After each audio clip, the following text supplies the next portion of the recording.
सबसे अहम बात तो ये है कि जो सुप्रीम कोर्ट के 3 मेंबर बेंच ने जो फैसला दिया है उसके बाद इलेक्शन 8 फरवरी को ही होगा और इलेक्शन को मजीद मुलतवी करने की कोशिश की जा रही थी। और मैंने खुद मौजूदा निगरान हुकूमत की इंतहाई अहम शख्सियात की जुबानी खुद सुना है और बहुत दिन पहले नहीं सुना, पिछले 24 घंटे में सुना है। और निगरान हुकूमत की वो शख्सियात जो पिछले 24 घंटे में 2-3 दफा मुझे कह रही थी कि जी हामिद मीर साहब 10-15 दिन अगर ऊपर इलेक्शन हो जाता है तो आप इसमें कोई ऐसी स्टेटमेंट ना दीजिएगा कि जिससे ऐसा लगे कि जनाब हम इलेक्शन करवाना ही नहीं चाहते। आप फौरन जो है वो स्वीपिंग स्टेटमेंट दे देते हैं। अगर इलेक्शन 10-15 दिन आगे हो जाए तो इसमें क्या हर्ज है। तो मेरी उनसे बड़ी बहस हो रही थी। मैंने कहा जी ये तो काजी फाजिसा साहब ने कहा है कि 8 फरवरी को इलेक्शन जो है वो पत्थर पे लकीर है, तो वो तो खत्म नहीं हो सकता, ऑर्डर उनका खत्म नहीं हो सकता, तो इलेक्शन तो 8 फरवरी को होना चाहिए। तो उन्होंने कहा नहीं नहीं वो ऑन बोर्ड हो जाएंगे, वो आप फिक्र ना करें, 10-15 दिन की बात है। तो मेरा ख्याल है कि अगर 10-15 दिन भी इलेक्शन ऊपर जाता तो जस्टिस काजी फाजिसा साहब की जो एक स्टेटमेंट भी थी और फिर उनका जो फैसला भी था कि 8 फरवरी को ही इलेक्शन होना चाहिए,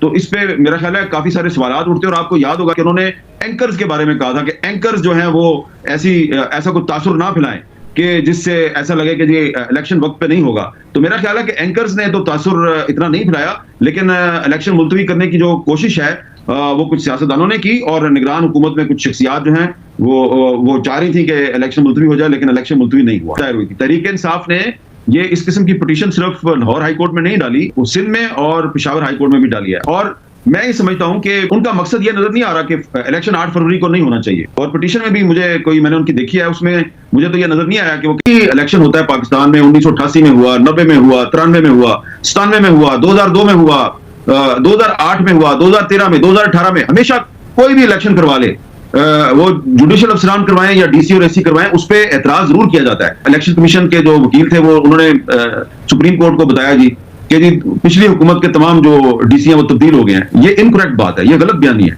इसलिए कि इस्लामाबाद के जो डीसी साहब हैं उनको तब्दील करने के बारे में इलेक्शन कमीशन खुद हुकूमत को बार बार लिख रहा है कि इनको चेंज करें। ये शहबाज शरीफ साहब के दौर में डीसी लगे थे इस्लामाबाद के, अभी तक उनको चेंज नहीं किया गया। और इसके अलावा आपको यह भी पता होना चाहिए कि डीसी इस्लामाबाद के खिलाफ इस्लामाबाद हाई कोर्ट में कंटेम्प्ट ऑफ कोर्ट का नोटिस भी लिया गया, क्योंकि उन्होंने कुछ तहरीक इंसाफ के जो रहनुमा है उनको एमपीओ के तहत गिरफ्तार किया और हाई कोर्ट ने रहा किया, उन्होंने उनको फिर गिरफ्तार किया, फिर हाई कोर्ट ने रहा किया, डीसी साहब ने फिर ऑर्डर जारी करके उनको फिर गिरफ्तार करवा लिया।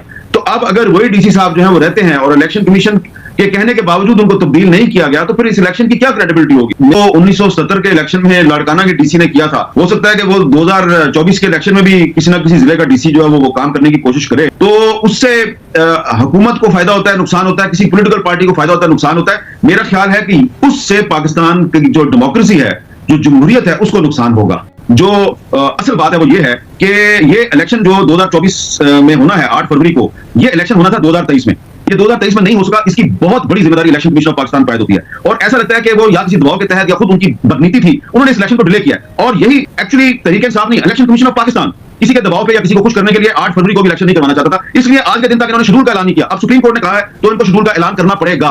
तो सुप्रीम कोर्ट को यह चीज भी देखनी चाहिए कि 8 फरवरी को सिर्फ एक सो कॉल्ड नाम नहाद इलेक्शन ना हो, बल्कि एक ऐसा इलेक्शन हो कि उस इलेक्शन पे बहुत ज्यादा सवालात ना उठें। मैं तो इलेक्शन कमीशन पे कोई एतमाद नहीं करता, लेकिन क्योंकि अब सुप्रीम कोर्ट ने इलेक्शन कमीशन को हुक्म दे दिया तो इलेक्शन 8 फरवरी को होगा। लेकिन ये इलेक्शन कमीशन जो है, इसके बारे में अगर कोई कहता है कि बड़ा इंडिपेंडेंट इलेक्शन कमीशन है और चीफ जस्टिस साहब बार बार कह रहे थे कि हम आपसे काम करवाएंगे, तो उनसे काम जरूर करवाएं, लेकिन एक फेयर एंड फ्री किस्म का काम करवाएं। हामिद मीर के मुताबिक पीटीआई इलेक्शन से राह फरार नहीं चाहती, बल्कि वो दांदी ज़्यादा इलेक्शन से बचना चाहती है। पीटीआई चाहती है 8 फरवरी को जो इलेक्शन करवाए जाएं वो फ्री एंड फेयर हों, उसमें किसी किस्म की कोई धांधली नहीं होनी चाहिए। अगर मुल्क में फ्री एंड फेयर इलेक्शन नहीं होते और धांधली ज़्यादा इलेक्शन होते हैं तो ऐसे इलेक्शन का कोई फ़ायदा नहीं। धांधली ज़्यादा इलेक्शन जमहूरियत का कत्ल है। अगर धांधली ज़्यादा इलेक्शन करवाने हैं तो इससे बेहतर है कि नवाज शरीफ को उठाकर हम पर मुसल्लत कर दिया जाए, जैसे उसको लंदन से पाकिस्तान ले आए।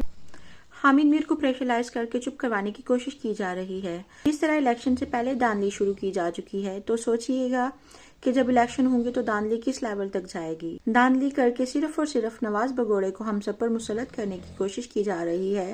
ये लोग धांधली करके ही उसको हम पर मुसल्लत कर सकते हैं, क्योंकि अवाम बाशऊर हो चुकी है। अवाम कभी भी उस भगोड़े को अपना हुक्मरान नहीं बनाएगी। ये थे आज की वीडियो। इस वीडियो के बारे में आपकी क्या राय है कमेंट बॉक्स में ज़रूर बताइएगा। अपना ख्याल रखिएगा। खुदा हाफिज।